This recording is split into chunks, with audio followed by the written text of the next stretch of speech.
How to be a real estate property manager. Have you ever wondered what it takes, and do you have what it takes to be a real estate property manager? Watch this episode and find out if you do. One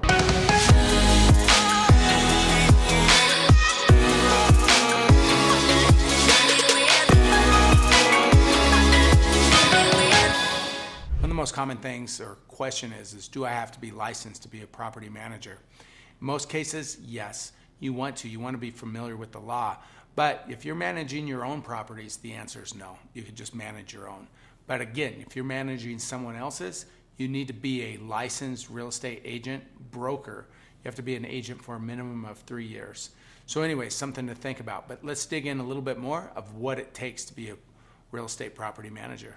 To understand what it takes or how to be, we need to know what do property managers do. So let's get into what they do. Well, ultimately, they're managing properties, which has what? Tenants. So they're interviewing and screening tenants, understanding who's a good fit. One of the key things when I'm looking at tenants or screening them is I'm asking what is their stability and ability to pay. So they're making sure that they could afford the place ultimately. You don't want someone moving into a place when you're just going to be evicting them right away or soon after. The other thing is have they had any sort of evictions or foreclosures before in the past? Because usually where there's something like that, like a foreclosure or an eviction, it's a pattern. So you want to make sure, if you're accepting those things, that there's a reason behind it. But stability and ability to pay is one key thing. And the other is there a pattern? Have they been evicted before? One thing that I found is if someone's calling me and it's basically the 30th of the month and they need to move right now and they're willing to send me a deposit, typically there's probably an eviction somewhere going on.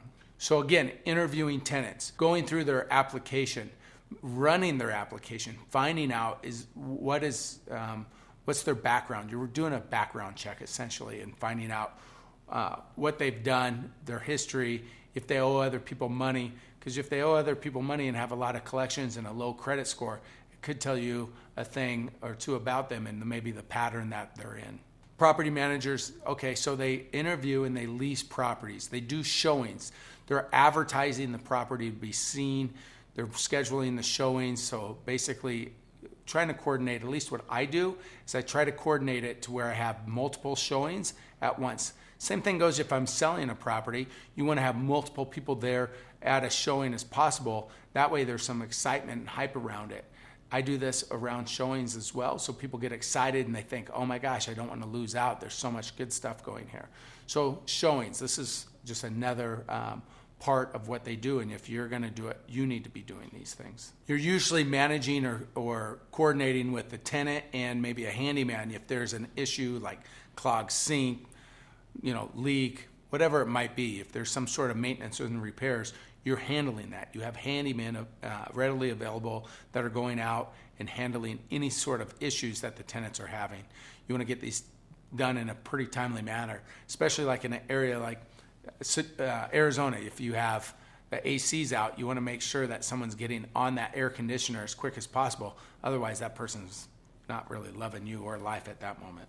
You're also collecting the rents. The rent collection is a huge piece. I'm going to tell you right now, I absolutely suck at this. I am a sucker for people that are in distress sometimes, and I'm just not a good rent collector. So I don't do the rent collection personally just because I know I'm not good at it, and I listen to people's stories. So I remove myself from the situation and let people that are a little bit better at it or a lot better at it than I am to collect these rents. If you're liking this content, do me a favor, click on the subscribe button below. Follow us. Let us bring you more content to you like this daily. Here's another thing. To be successful, let's just not talk about property managers. Let's talk about successful ones, because oftentimes I catch these guys slacking and messing up and dropping the ball. You need to be punctual. You need to return the calls. These are things that good property managers, it's what they do, whether it's managing a long-term rental, commercial rental, or just an Airbnb. All these things are response related. So it's like the early bird gets the worm. Those of you who are on it and punctual usually get the job done. The procrastinators usually have a tough time with this because your phone's ringing, you have showings, You have people inquiring about the properties. You have people expressing interest in the properties, or maybe they have issues with it. Whatever it might be, you want to be the person that's punctual and on it and responding as quick as possible. When marketing the property, it depends on what type of asset.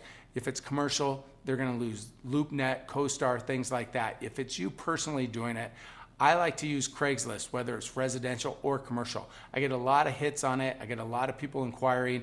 I think it's something that if it's done right, you will too. I'm just consistent with it. I post morning, noon, afternoon. Morning, noon, afternoon. I do this daily with my posts, so I'm just reaching the most amount of people. But I'm also posting it on social media to get my reach as quick or as far out there as possible.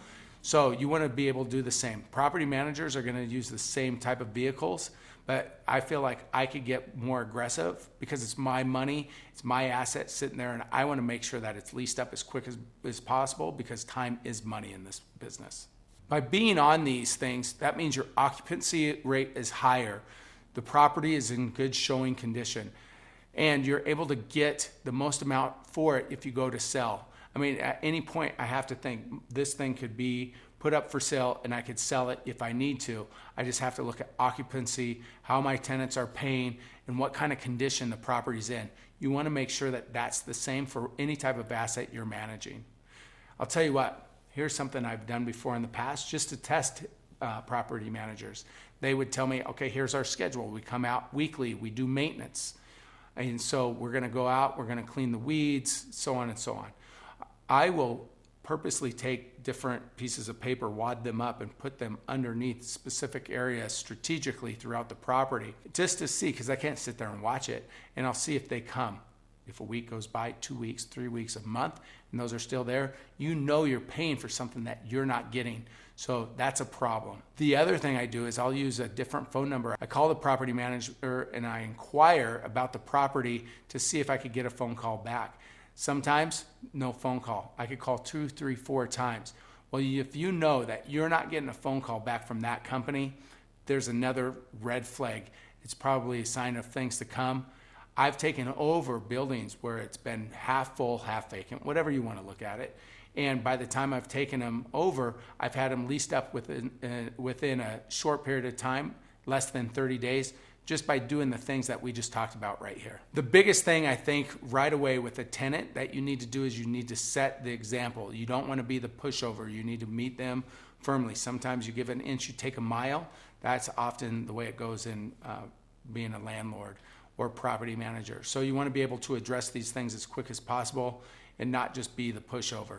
You also want to make sure that you can collect the rent and do it in a firm manner without being rude or disrespectful, but you need to keep people on task. Oftentimes people want to divert the attention because they don't have the rent. You got to identify that that's what it's for and get them back on track. Anyways, hope that you've enjoyed this. If you have, do me a favor, subscribe down below, give us a like, or even a comment. What is it that you've seen property managers do that you haven't liked or liked? Make that comment below. Thanks for watching.